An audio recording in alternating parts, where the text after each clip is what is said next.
Азыркы кыйчалыш кырдаалда кирди чыкты маселеси кыйнап жатабы? Москва шаарындагы мекендештерге Москва Казакстан ишенимдүү кирди чыкты кызматын сунуштайбыз. Биздин тажрыйбалуу айдоочулар жана таза тыккан унааларыбыз кызматыңыздарда. Биздин дарек метро Серпуховская саат 1-ден 9-га чейин унаалар күн сайын каттап турат. Байланыш номерлер: Адилет мырза 8925 806 4393. 24 саат бою байланыштабыз. Ойлонбой чала бериңиздер. Коопсуздук биринчи орунда.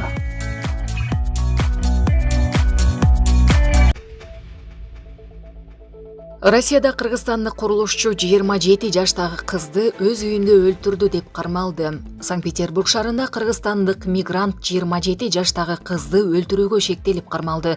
Бул тууралуу Россия Ички иштер министрлигинин шаардагы башкы башкармалыгы кабарлады. Маалыматка ылайык, 24 ноябрь күнү Приморье районунун полициясына 39 жаштагы киши кайрылып, 27 жаштагы таанышы бир күндөн бери дайынсыз болуп жатканын айткан. Ал өзүнүн батиринде жасалып жаткан ремонт иштерин текшерүү үчүн кеткен бойдон байланыш үзүлгөнүн билдирген.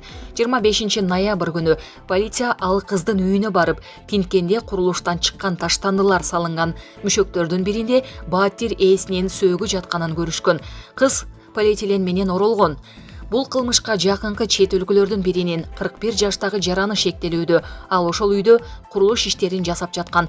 2 күн бою укук коргоо органдары бүт шаар боюнча мигрантты издеди. Натыйжада 27 ноябрь күнү шектүү хостелдердин биринен чыгып жаткан жеринен кармалды деп айтылат маалыматта. Россиялык ЖМКлар кылмышка шектүү жаран Кыргызстандын жараны экенин жазууда. Булак Спутник KG.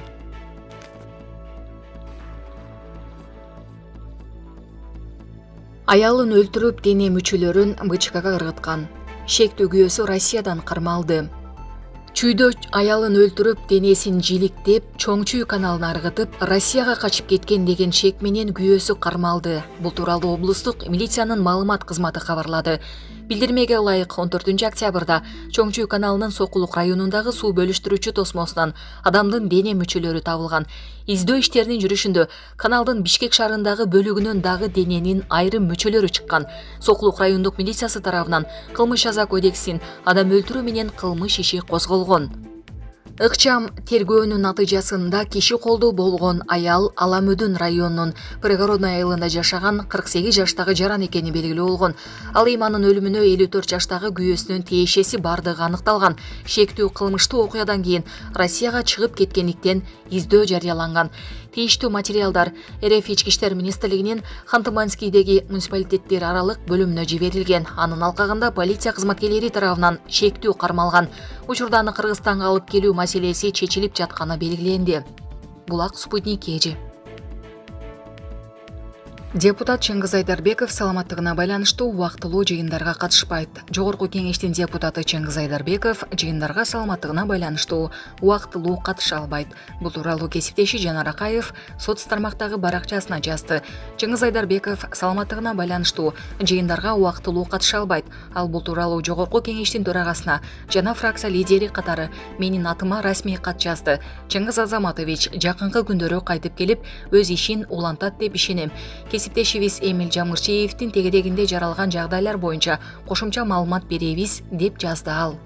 Чыңгыз Айдарбеков менен дагы бир депутат Эмиль Жамырчиев 26 ноябрда Казакстанга тажыяга бара жатканда кармалганы маалымдалган. Кийин Эмиль Жамырчиев бошотулган. Ал эми Эльвира Сурабалдиева соц тармактагы баракчасына Чыңгыз Айдарбеков дайынсыз болуп жатканын жазган. УКМК Айдарбеков чек арадан кармалганын четке какты. Булак Супер KG. Финансылык пирамидаларды жарнамалаган адамдар мыйзам чегинде жоопкерчиликке тартылат. Буга чейин өлкөдө коомдук ишмерлер эл тарабынан таанылган коомдук инсандар өздөрүнүн атак даңкына жана беделине таянып, финансылык пирамидаларды жарнамалап келишкен. Жүргүзүлгөн талдоо көрсөткөндөй, экономикалык жана юридикалык сабаттуулукка ээ болбогон айрым жарандарыбыз мындай коомдук инсандарга ишенип, бардык топтогон каражаттарын ушул финансылык пирамидаларга салышат. Бул болсо кийин мамлекет ичиндеги социалдык, экономикалык жана саясий тең салмаксыздыкка түздөн түз таасир этет.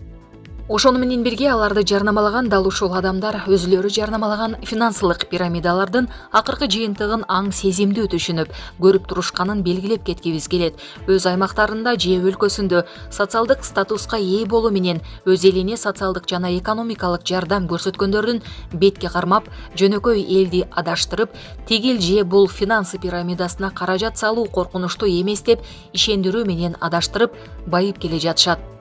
Кыргыз Республикасынын бардык жарандарына жарнамадан финансылык пирамидага алып келүүчү жоопкерчиликти түзүү, ошондой эле жарандардын укуктарын коргоо максатында эл өкүлү Ташиев Шайырбек Кыргыз Республикасынын кылмыш жаза кодексине өзгөртүү киргизүү жөнүндө мыйзам долбоорун сунуштап жатат. Эгерде мыйзам долбоору кабыл алынса, мындай иштер үчүн кылмыш жоопкерчилигине тартуу каралгандыктан блогерлер, ар кандай уюмдардын активисттери жана башка коомдук инсандар тигил же бул каржы өнүмдөрүн жарнамалоодо кыйла этият жана жоопкерчиликтүү болушат деп ишенебиз. Анын үстүнө бул кылмыш жоопкерчилигине алып келет. Булак Назар Ньюс KG. Казакстандын бир шаары -30 градус суукта жылуулуксуз калды. Коңшу Казакстандын Экибастуз шаарындагы жээпте бир нече от казандар иштен чыгып, шаар тургундары жылуулуксуз калышты. Бул тууралуу Казакстандын жергиликтүү басылмалары жазышты. Маалыматка ылайык 27 ноябрда саат 1:20 номер 11 от казаны токтогон. Онун өтпөй номер 13, 14, 15 от казандары суунун көп агынымынан улам токтоп калган. Өз кезегинде муниципалдык кызмат кырдаалды курчутпоо үчүн шаар тургундарын тармактык сууну агызбоону суранды. Түтүктөр толугу менен муздап, үй жалпы жылуулук менен камсыздоо тутумунан ажыратылганда гана тармактык сууну системадан агызып салуу керек. Учурда абалды жөнгө салуу үчүн болгон аракеттер көрүлүүдө. Экибастуз шаарында -31 градуска чейин суук болушу күтүлүүдө. Булак Супер KG.